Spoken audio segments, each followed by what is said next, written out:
Hello बच्चों, आज हम लोग इस वीडियो लेक्चर में इक्विपोटेंशियल सरफेस को पढ़ेंगे।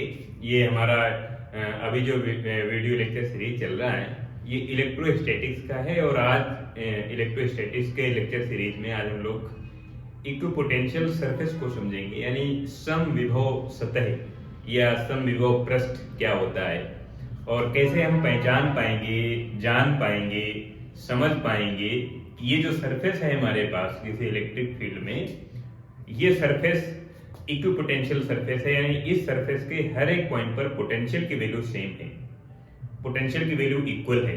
ऐसी कोई सरफेस जिसके हर एक पॉइंट पर, हर एक जगह पर पोटेंशियल की वैल्यू, इलेक्ट्रिक पोटेंशियल यानी विद्युत विभव की जो वैल्यू है, अगर हर जगह पर समान है तो उस सरफेस को, उस पृष्ठ को, उस सतह को समविभव सतह कहते हैं, यानी इक्विपोटेंशियल सरफेस कहते हैं। और कितने तरह की हो सकती हैं चार्ज की बनावट, चार्ज बॉडी की बनावट के हिसाब से इक्विपोटेंशियल सरफेस की बनावट यानी डिजाइन कितनी तरह से हो सकती है और क्यों ऐसा होती है, इस पर हम चर्चा करेंगे।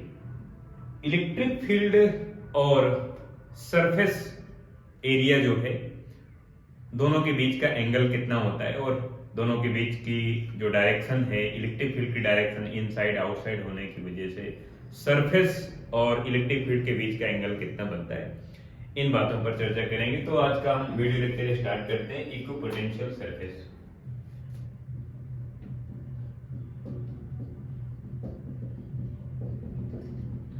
इक्विपोटेंशियल सरफेस नाम से पता चल रहा है कि ऐसी कोई सरफेस हो जिसके हर एक पॉइंट पर, हर एक जगह पर पोटेंशियल की वैल्यू इक्वल हो, सेम हो, बराबर हो, तो उस सतह को हम कहते हैं इक्विपोटेंशियल सरफेस यानी समविभव सतह कह सकते हैं या पृष्ठ कह सकते हैं। और ऐसा करने के लिए हमारे पास पोटेंशियल का जो फार्मूला है, electric potential due two point charge, electric potential due two point charge.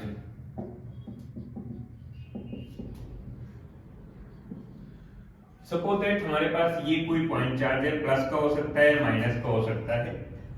जैसे मैं प्लस पॉइंट चार्ज ले लेता हूं, यहां पर हमारे पास ये पॉइंट चार्ज है और इस पॉइंट चार्ज की वजह से मुझे इस जगह पर पोटेंशियल कैलकुलेट करना है या इस जगह पर कैलकुलेट करना है, इस जगह पर कहीं पर भी कैलकुलेट किया जा सकता है। जैसे मैं यहाँ पर कैलकुलेट कर रहा हूँ, तो ये हमारे पास एक सरफेस बनती है और इसकी जो डिस्टेंस है, डिस्टेंस को मैं आगे लेता हूँ। चार्ज पार्टिकल पॉइंट ए पर है और सरफेस यहाँ पर है, यानी बी पॉइंट पर मुझे पोटेंशियल की वैल्यू कैलकुलेट करना है। तो मैं पोटेंशियल का जो फार्मूला लिखूंगा, V equal to 1 by 4 pi epsilon naught mean constant and Q divide by R, ये मेरे पास फार्मूला हो गया है। और अगर Q और R दोनों कांस्टेंट हैं तो पोटेंशियल की वैल्यू सेम होनी चाहिए। अब यहाँ पर इस पूरी सरफेस के लिए R की वैल्यू सेम है बिकॉज ये स्फेरिकल है, तो रेडियस सेम है। चार्ज की वैल्यू भी वही है, तो चार्ज और रेडियस यानी डिस्टेंस दोनों की वैल्यू सेम होने की वजह से जो पोटेंशियल की वैल्यू होगी वो हर एक जगह पर बराबर बराबर होगी। यहाँ पर जितना पोटेंशियल होगा उतना ही पोटेंशियल यहाँ पर होगा, उतना ही पोटेंशियल यहाँ पर होगा, उतना ही पोटेंशियल यहाँ पर। तो ये जो सरफेस आपको दिख रही है, इस सरफेस को आप इक्विपोटेंशियल सरफेस कह सकते हैं। ऐसी सरफेस जिसके हर एक पॉइंट पर पोटेंशियल की वैल्यू सेम होती है, उस सरफेस को आप इक्विपोटेंशियल सरफेस कहेंगे। और यहाँ पर हम लोग जो इक्विपोटेंशियल सरफेस है ये पॉइंट चार्ज की वजह से पढ़ेंगे और पॉइंट चार्ज की वजह से जो सरफेस बनती है वो स्फेरिकल बनती है, तो ये आपको ध्यान रखना है। Equipotential surface, surface due two point charge,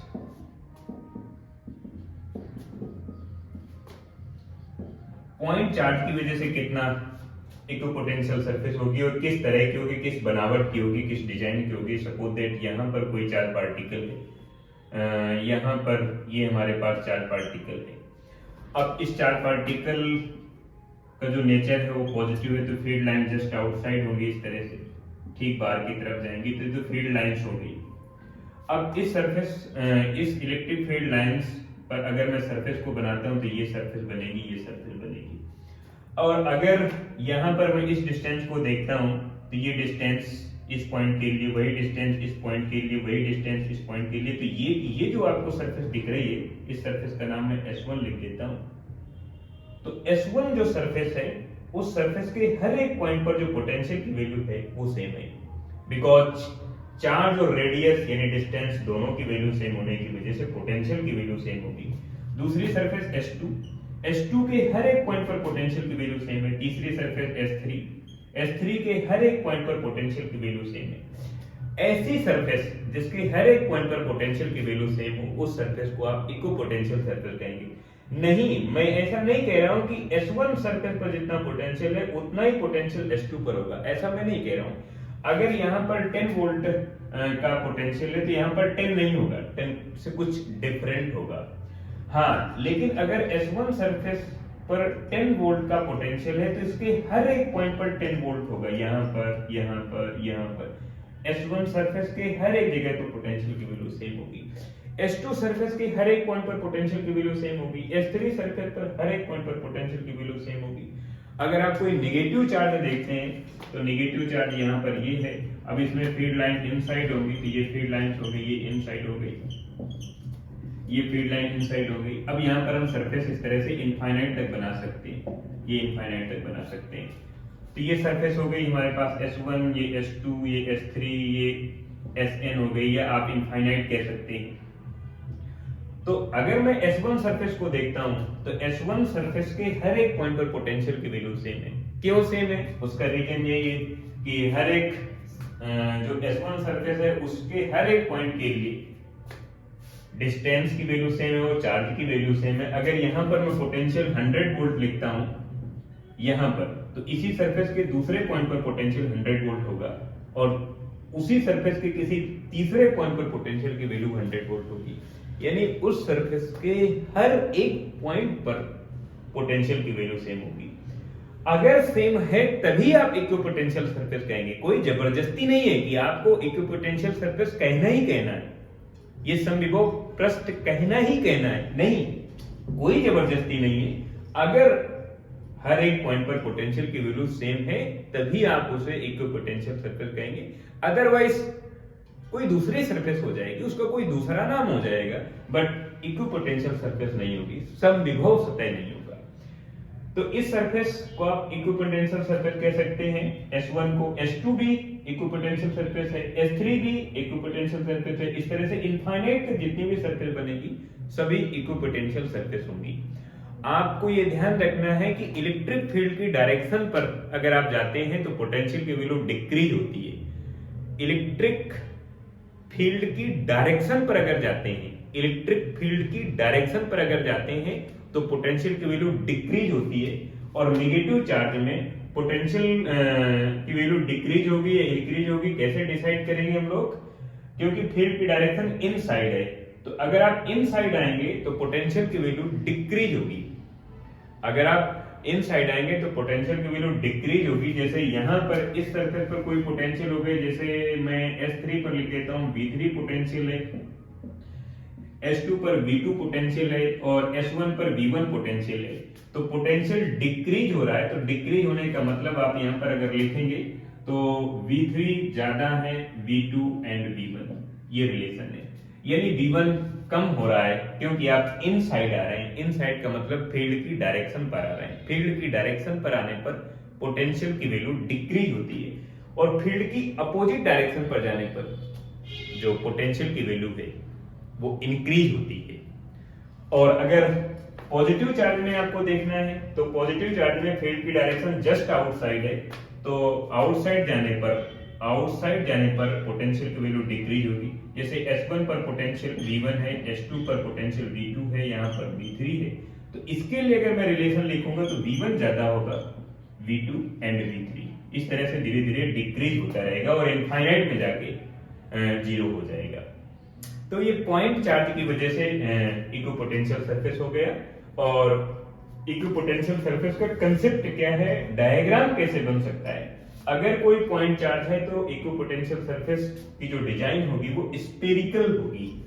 spherical कैसे? जैसे आप कैंडल यहां पर ग्लो कराएं तो कैंडल के अराउंड लाइट रेज ट्रेवल करेंगी, प्रोपेगेट करेंगी और चारों तरफ जाएंगी, तो एक स्पेरिकल की डिजाइन बन जाएगी और चारों तरफ कैंडल से निकलने वाली लाइट है, जो लाइट रेज है, प्रकाश किरणें है, वो चारों तरफ जाएंगी, तो एक स्पेरिकल डिजाइन बन जाएगी।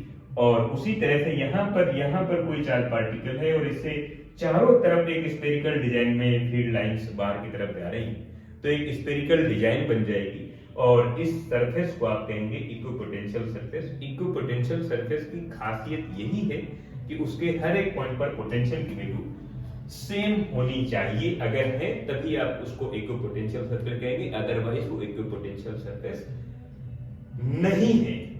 अब हम लोग ये तो पॉइंट चार्ज की वजह से सरफेस का कंसेप्ट है। फिर इसके बाद अगर हम पैरेलल फील्ड लाइंस को अगर देखेंगे, वहां पर पोटेंशियल सरफेस को देखते हैं, इक्विपोटेंशियल सरफेस को, उसको किस तरह समझते हैं। अगर हमारे पास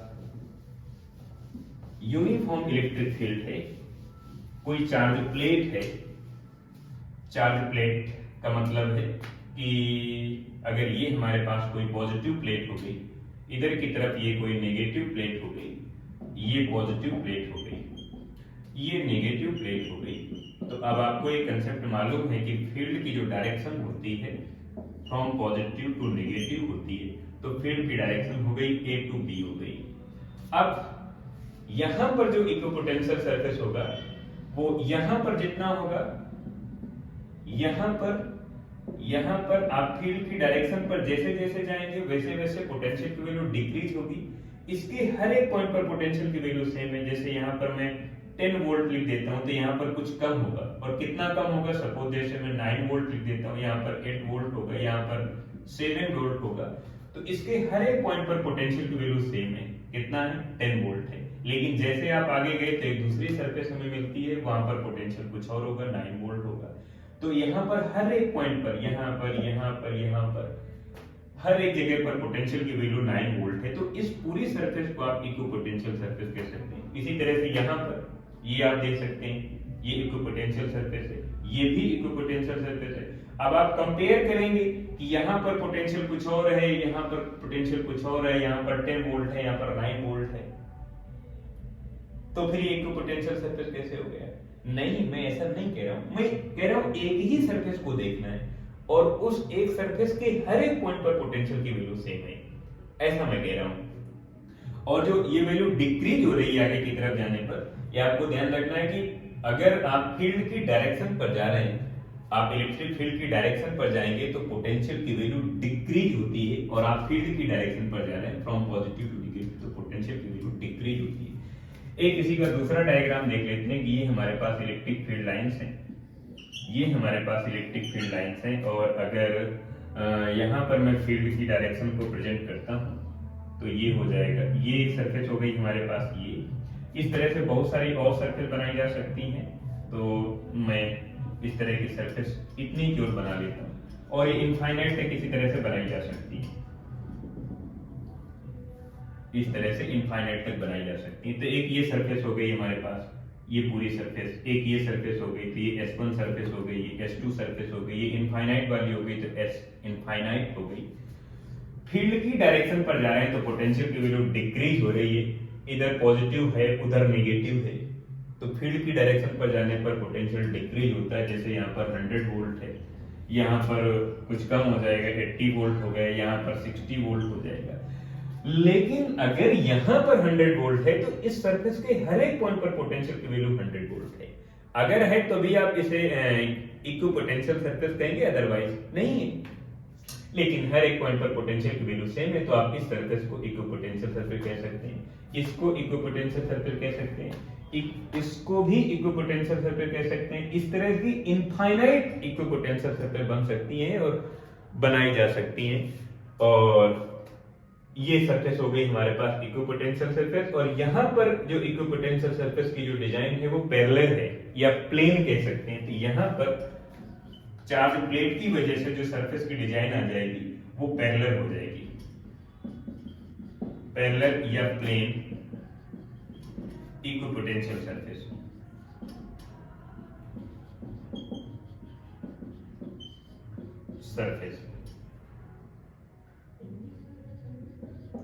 ये इक्विपोटेंशियल सरफेस हो गई। तो अब हम लोग तीसरे तरह की इक्विपोटेंशियल सर्किट को देखेंगे। अगर हमारे पास कोई चार्ज यूनिफॉर्मली चार्ज वायर है और उसके अराउंड एक इलेक्ट्रिक फील्ड डेवलप होगी और फिर वहां पर कितना पोटेंशियल होगा और किस सरफेस पर कितना पोटेंशियल है, तो वो सिलिंड्रिकल टाइप की एक इक्विपोटेंशियल सर्किट को देखते हैं। तो इसको मैं एक बार हटाता हूं।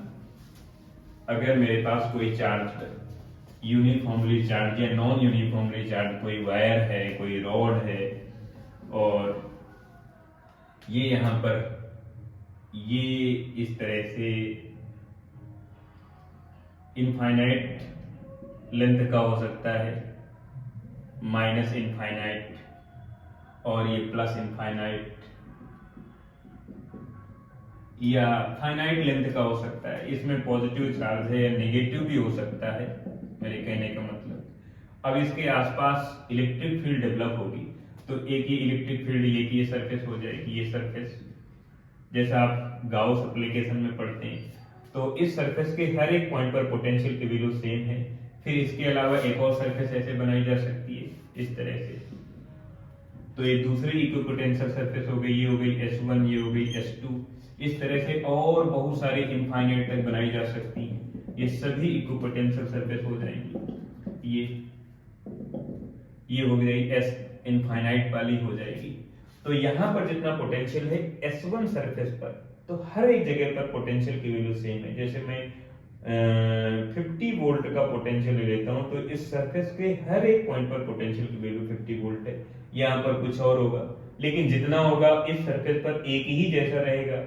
इस सरफेस के हर एक पॉइंट पर पोटेंशियल की वैल्यू एक ही जैसी होगी।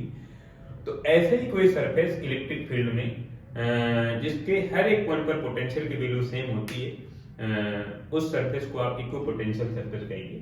अब इसमें कुछ पैरामीटर हैं, उन पैरामीटर को समझ लेते हैं। चाहे वो हमारे पास स्फेरिकल डिजाइन की कोई सरफेस हो या सिलिंड्रिकल डिजाइन की हो या प्लेन हो। जैसे ये आप सिलिंड्रिकल डिजाइन की इक्विपोटेंशियल सरफेस समझ रहे हैं, सिलिंड्रिकल इक्विपोटेंशियल सरफेस। इन सभी पर एक कॉमन बात यह है कि जो फील्ड लाइंस हैं, चाहे वो आउटसाइड हो या इनसाइड हो, चाहे फील्ड लाइंस आउटसाइड हो इनसाइड हो, इलेक्ट्रिक फील्ड की डायरेक्शन आउटसाइड हो या इनसाइड हो, चाहे वो पॉजिटिव चार्ज हो या नेगेटिव चार्ज हो, किसी भी डिजाइन की इक्विपोटेंशियल सरफेस हो, सभी में एक कॉमन बात होती है कि जो इक्विपोटेंशियल सरफेस है, उस सरफेस और फील्ड लाइंस दोनों एक दूसरे के परपेंडिकुलर होते हैं। आप ये देख रहे हैं कि ये फील्ड लाइंस है, ये सरफेस है, दोनों एक दूसरे के परपेंडिकुलर है। यहाँ पर ये सरफेस है और ये फील्ड लाइंस है, दोनों एक दूसरे के परपेंडिकुलर हैं। अगर आप पॉइंट चार्ज वाला कंसेप्ट अगर सीखते हैं, तो पॉइंट चार्ज में ये हमारे पास पॉइंट चार्ज है और यहाँ पर ये फील्ड लाइंस है, ये और ये इक्विपोटेंशियल सरफेस है। और इक्विपोटेंशियल सरफेस और ये हमारे पास जो फील्ड लाइंस है, यानी फील्ड की डायरेक्शन दोनों एक दूसरे के परपेंडिकुलर होते हैं। यानी फील्ड लाइंस यानी इलेक्ट्रिक फील्ड की डायरेक्शन और ये जो सरफेस है, दोनों एक दूसरे के परपेंडिकुलर होते हैं। तो इनमें कुछ जो पैरामीटर होते हैं उनको मैं लिख देता हूं। यानी इलेक्ट्रिक फील्ड की जो डायरेक्शन है, इलेक्ट्रिक फील्ड की जो डायरेक्शन है वेक्टर ई, और जो इक्विपोटेंशियल सरफेस की जो डायरेक्शन है, दोनों एक दूसरे के परपेंडिकुलर होते हैं। और परपेंडिकुलर होने की वजह से इनके बीच का जो एंगल आएगा वो 90 डिग्री आएगा, इन π/2 डिग्री आ जाएगा। और दूसरा कंसेप्ट ये है कि work done in equipotential surface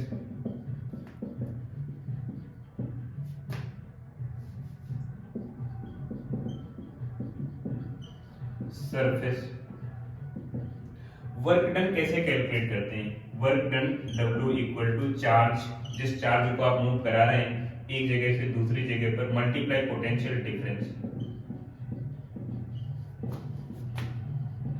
multiply potential difference. Work done Q equal to potential difference. Suppose that आपके पास यही इक्विपोटेंशियल सरफेस है और इस इक्विपोटेंशियल सरफेस का मैंने एक पॉइंट यहाँ पर ले लिया ए और दूसरा पॉइंट ले लिया यहाँ पर बी ले लिया, और मैं कह रहा हूँ किसी चार्ज पार्टिकल को ए से बी की ओर मूव कराना है या बी से ए की ओर मूव कराना है, किसी चार्ज पार्टिकल को ए से बी लाना है। हाँ, उसी सरफेस के किसी एक पॉइंट से दूसरे पॉइंट में ले जाना है, सरफेस नहीं चेंज करना है, उसी सरफेस के एक पॉइंट से दूसरे पॉइंट तक ले जाना है। जैसे ये सरफेस हो गई और ये इक्विपोटेंशियल सरफेस हो गई, तो यहाँ पर जितना पोटेंशियल है उतना ही पोटेंशियल यहाँ पर है, उतना पोटेंशियल यहाँ पर, उतना ही पोटेंशियल यहाँ पर। और अगर मैं किसी चार्ज पार्टिकल को इस पॉइंट से इस पॉइंट तक लाऊंगा तो दोनों पॉइंट का पोटेंशियल सेम होगा, बिकॉज ये इक्विपोटेंशियल सरफेस हो गई। आप ऐसा नहीं करेंगे कि S1 सरफेस से चार्ज पार्टिकल को S2 पर ले जाएं, तब तो पोटेंशियल डिफरेंस जीरो नहीं होगा, तब वर्क डन जीरो नहीं होगा। आप उसी सरफेस के एक पॉइंट से दूसरे पॉइंट पर, सरफेस नहीं चेंज करना है, सरफेस नहीं चेंज करना है, उसी सरफेस के एक पॉइंट से दूसरे पॉइंट तक चार्ज पार्टिकल को ले जाएंगे, तब आप वर्क डन कैलकुलेट करेंगे। तो मैं जैसे ए से बी ले जाता हूं या बी से ए ले जाता हूं तो VA माइनस VB लिखूंगा, क्योंकि इक्विपोटेंशियल सरफेस है तो VA की वैल्यू VB के इक्वल होनी चाहिए, और जैसे अगर इक्वल हो गई तो ये वैल्यू जीरो हो जाएगी। तो ध्यान रखना है कि इक्विपोटेंशियल सरफेस में वर्क डन की वैल्यू जीरो होती है, कोई वर्क डन नहीं होता है अगर किसी भी चार्ज पार्टिकल को उसी सरफेस के किसी एक पॉइंट से किसी दूसरे पॉइंट तक आप मूव कराते हैं, तो वर्क डन की वैल्यू जीरो होगी। जैसे ये यहाँ पर चार्ज पार्टिकल, कोई सा भी चार्ज पार्टिकल है, जैसे मैं Q चार्ज पार्टिकल ले लेता हूँ और इसकी जो सरफेस बन रही है वो इस तरह से बन रही है, तो एक ये सरफेस हो गई, एक ये सरफेस हो गई, ये S1 हो गई, ये S2 हो गई। अगर आप S1 से S2 चार्ज पार्टिकल को ले जाएंगे तो वर्क डन जीरो नहीं होगा, क्योंकि यहाँ पर पोटेंशियल कुछ और है, यहाँ पर पोटेंशियल कुछ और है। जैसे यहाँ पर मैं 100 वोल्ट लिख लेता हूँ और यहाँ पर मैं 80 वोल्ट लिख लेता हूँ, तो S1 S2 पर जो पोटेंशियल डिफरेंस आ रहा है वो 20 वोल्ट का आ रहा है, तो यहाँ पर पोटेंशियल डिफरेंस है। मैं बात कर रहा हूँ कि S1 सरफेस के एक पॉइंट से दूसरे पॉइंट तक ले जाना है, ये S2 सरफेस के एक पॉइंट से किसी दूसरे पॉइंट तक चार्ज पार्टिकल को ले जाना है। इसी तरह से इनफाइनाइट तक सरफेस होंगी, और सरफेस के एक पॉइंट से दूसरे पॉइंट तक अगर हम किसी चार्ज पार्टिकल को ले जाते हैं, कोई भी चार्ज पार्टिकल हो, पॉजिटिव हो सकता है, नेगेटिव हो सकता है, स्मॉल अमाउंट का हो सकता है या लार्ज अमाउंट का हो सकता है, किसी भी तरह का कोई भी चार्ज पार्टिकल हो सकता है, बट आप कंफ्यूज हो जाएंगे और फिर कहेंगे S1 से S2 तक ले जाएंगे तो वर्क डन जीरो नहीं होगा। क्यों नहीं जीरो होगा? क्योंकि S1 पर पोटेंशियल कुछ और है, S2 पर पोटेंशियल कुछ और है, तो पोटेंशियल डिफरेंस जीरो नहीं होगा। आप एक सरफेस से दूसरी सरफेस नहीं आप जाना है, आपको उसी सरफेस के एक पॉइंट से दूसरे पॉइंट तक जाना है, तब पोटेंशियल डिफरेंस जीरो हो जाएगा। और इस S1 सरफेस के हर एक पॉइंट पर पोटेंशियल सेम है और पोटेंशियल डिफरेंस जीरो हो जाएगा। यहाँ पर जितना पोटेंशियल उतना यहाँ पर, उतना यहाँ पर, उतना यहाँ पर, जितना यहाँ पर पोटेंशियल है, जैसे यहाँ पर 100 वोल्ट है तो हर एक जगह पर 100 वोल्ट है, यहाँ पर 80 वोल्ट है तो हर एक जगह पर 80 वोल्ट है, यहाँ पर 60 वोल्ट है, 60 वोल्ट का पोटेंशियल है तो हर एक जगह पर 60 वोल्ट का है। और अगर S1 कि एक पॉइंट से दूसरे पॉइंट तक आप किसी चार्ज पार्टिकल को ले जा रहे हैं, सपोज दैट आप Q चार्ज पार्टिकल को, Q नॉट चार्ज पार्टिकल को ले जा रहे हैं, इस तरह से आप A से B की ओर ला रहे हैं, तो आप लिखेंगे work done equal to charge multiply potential difference VA minus VB, या VB माइनस VA कर दें, क्योंकि इक्विपोटेंशियल सरफेस है तो पोटेंशियल की वैल्यू सेम होनी चाहिए, और पोटेंशियल की वैल्यू सेम है तो पोटेंशियल डिफरेंस जीरो हो जाएगा और जो वर्क डन है वो जीरो हो जाएगा। तो ध्यान रखना है कि इलेक्ट्रिक फील्ड लाइंस और सरफेस की जो डायरेक्शन है दोनों एक दूसरे के परपेंडिकुलर होते हैं। इक्विपोटेंशियल सरफेस में वर्क डन की वैल्यू जीरो होती है। ऐसी सरफेस जिसके हर एक पॉइंट पर पोटेंशियल की वैल्यू सेम है, उस सरफेस को आप इक्विपोटेंशियल सरफेस कह सकते हैं। पॉइंट चार्ज की वजह से स्फेरिकल, पॉइंट चार्ज की वजह से स्फेरिकल डिजाइन का इक्विपोटेंशियल सरफेस बनता है। किसी चार्ज रॉड की वजह से, वायर की वजह से सिलिंड्रिकल डिजाइन का इक्विपोटेंशियल सर्कल बनता है। या हमारे पास कोई चार्ज प्लेट है जिसमें से पैरेलल फील्ड लाइंस हैं, यूनिफॉर्म इलेक्ट्रिक फील्ड है, तो वहां पर प्लेन इक्विपोटेंशियल सर्कल बनता है, या आप कह सकते हैं पैरेलल इक्विपोटेंशियल सर्कल बनता है। तो इन बातों को आपको ध्यान में रखना है। और यहाँ पर जो क्वेश्चन बनता है, एप्लीकेशन बनती है, न्यूमेरिकल प्रॉब्लम बनते हैं, उनमें से डायरेक्ट क्वेश्चन इसी तरह से पूछे जाते हैं कि आप सरफेस के एक पॉइंट से दूसरे पॉइंट तक अगर आप किसी चार्ज पार्टिकल को मूव करा रहे हैं, चाहे वो नेगेटिव चार्ज पार्टिकल हो या पॉजिटिव चार्ज पार्टिकल हो, तो वर्क डन कितना होगा? डायरेक्ट आंसर ये है कि वर्क डन 0 होगा, बिकॉज वर्क डन की वैल्यू लिखते हैं चार्ज, जिस चार्ज को आप मूव करा रहे हैं from point A to point B, from one point to another point, वो चार्ज पार्टिकल की वैल्यू हो गई विच साइन पॉजिटिव है तो पॉजिटिव, नेगेटिव है तो negative, multiply potential difference between both points, दोनों पॉइंट के बीच का जो पोटेंशियल डिफरेंस है, पोटेंशियल डिफरेंस माइनस करके कैलकुलेट करेंगे। क्योंकि इक्विपोटेंशियल सरफेस है तो पोटेंशियल की वैल्यू सेम होनी ही चाहिए, तो पोटेंशियल की वैल्यू सेम है तो पोटेंशियल डिफरेंस 0 है, और ये वैल्यू 0 होने की वजह से वर्क डन की वैल्यू 0 हो गई। ये हमारे पास कंसेप्ट है इक्विपोटेंशियल सरफेस का, और इस तरह से हम इससे रिलेटेड एप्लीकेशन को समझते हैं। आगे इसी तरह से समझते रहेंगे।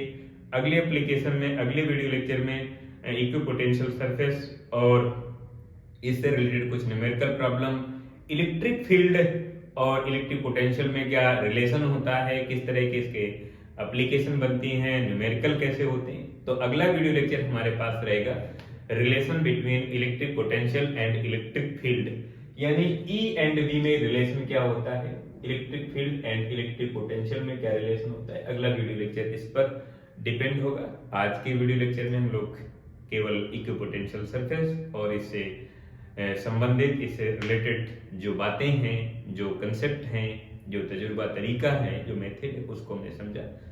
और